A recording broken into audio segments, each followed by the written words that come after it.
Kung matatandaan nyo po, no? Saan po nagsimula tong palitan po ng akusasyon o demandahan nito ni Libiste at saka nito ni Anticler, no? Kasi po si Castro po ay eto pong si Leandro Libiste nagpe-fake news itong si Anticler sa kanyang vlog. Alam niyo po, si Anticler, inihihiwalay niya yung sarili niya no? Ang katwiran niya, ito, vlog ko to, walang kinalaman yung trabaho ko rito. So, ibig sabihin, si Anticler, may sarili pa siya. Iba pa yung mundo ng kanyang trabaho, iba pa yung pagbablog niya. So, kung pupunahin niyo raw siya sa mga sinasabi niya sa vlog, huwag niyong idama yung pagiging yusek niya. Napakalaki pong kalokohan yan, Anticler. Kasi, alam naman nating lahat na hindi mo pwedeng ihiwalay. Di po ba? Halimbawa, pari ka. Hindi mo pwedeng sabihin na pari lang ako pag nagmimisa. Pero wala kayong pakailam pag ako ay tumambay na. Nakatambay ako halimbawa, tumambay ako sa kanto. Nakahubad ako, pakita ko mga tattoo ko. At iinom ako dyan sa kanto. Pwede po ba yun sa pari?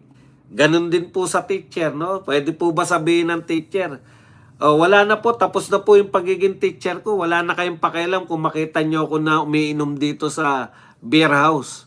At ako ay nag-table ng aking mga estudyante. Wala na kayong pakialam dyan dahil ito ay tapos na ako sa pagiging teacher ko.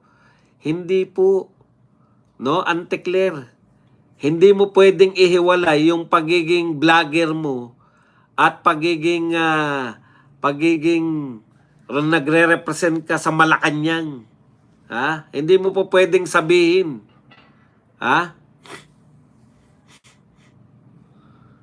Okay.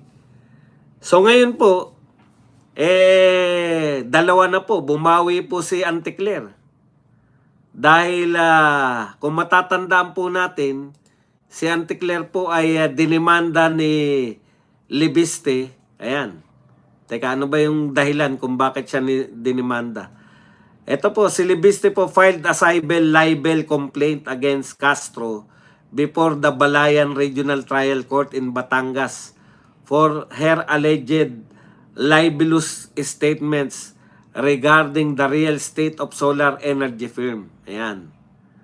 According to Libiste, siya po ay humihingi ng danyos si Libiste ng 11 million. Ha? Okay. Ito po, sought 110 million damages in response to Castro's claim that he had sold the Solar para sa Bayan Corporation franchise. Ayan po yung franchise po na nakuha niya. Binenta daw ayon kay Claire Castro. Sabi niya, siyempre, meron pong reputasyon yan. Ayaw niya naman pong makulong. Sabi nga ni Castro, ni Libiste, ayaw niya raw makulong. Itong si Castro. Kaya sinampahan niya lang ng live, ang tawag doon? Hindi niya sinampahan ng criminal case. Kung hindi pinagbabayad niya lang ng danyos. Yan po. Dahil po, para naman maitama yung mga bintang ni Anticler dito sa kanyang vlogs. Okay. Sa madaling salita, meron pong pending na 111 million cyber libel case itong si Congressman Libiste dito po kay Anticler. Okay. So ngayon naman po, ngayong araw lang na to, sabi po ni Anticler, ayan,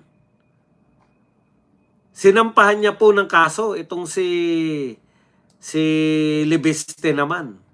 Dahil nga po, eto ang katwiran ni Claire Castro. Saan ba si Claire Castro? Ito po, una, response for silencing tactics. Kasi, according kay Castro, ididemanda kita ng 500 million danyos dahil pinatatahimik mo ko.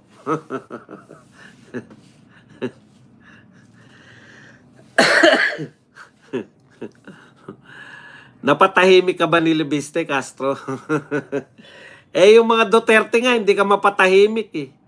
Lahat nga ng mga vlogger ng Duterte, pinatatahimik ka na, hindi ka tumatahimik, si Libiste pa.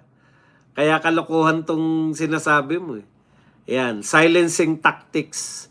Sabi ni Castro, Libiste original was a desperate attempt. Yung kaso daw po ni Libiste ay desperadong attempt to silence her and stop her from commenting on his business dealings. Okay. Siya po, sabi po ni Castro, ay she maintains that her statements made on her YouTube channel regarding Libiste's solar company, yung flipping, yung tinatawag po nila na flipping, alam ko si Boying din nagpauso niyan salitang flipping na yun.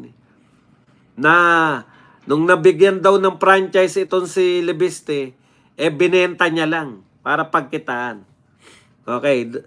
Sabi po ni Castro, ang 500 million po ay intended as danyos to address the legal and personal impact of the litigation brought against her. Iyan.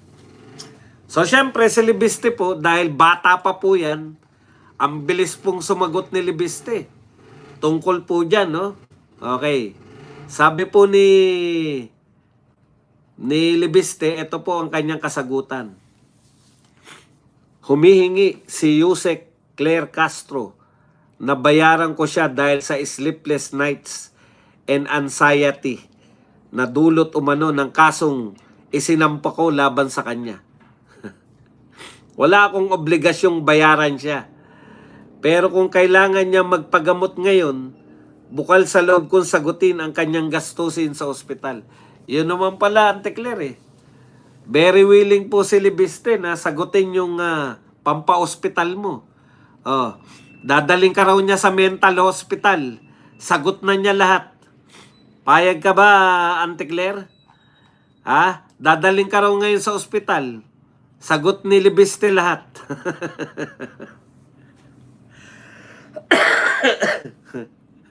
Ano na, Ante Claire? Patulan mo na. At nang makakita kami ng konting drama. Okay, iiwan na po natin kung sino po ang kikita sa kanila. Pero ang isang masaya dito, ayon po kay Ante Claire, siya daw po ay hindi kukuha ng abogado. Talino talaga ni Ante Claire eh. Patutunayan niya, siya mismo. Si Ante Claire mismo ang mag-aabogado para sa kanyang sarili. Ayos. Para wala na siyang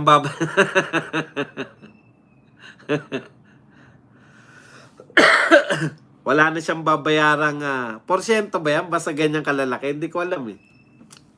Sino ba yung mga abogado dito? Yan ba pag ganyang kalalaki hinihingi, porsyentuhan yan? Siya na rin ang mamumorsyento sa kanyang sarili. Kung magkano man yung danyos na ipapataw kay Libiste, solo niya yun kasi ayaw na po mag-hire ni Ante Claire ng sarili niyang abogado kasi siya natatayo at sisingilin niya daw ng mahal ang kanyang sarili. Siya na ang tatayo na abogado at sisingilin niya ng mahal ang kanyang sarili. Ang galing.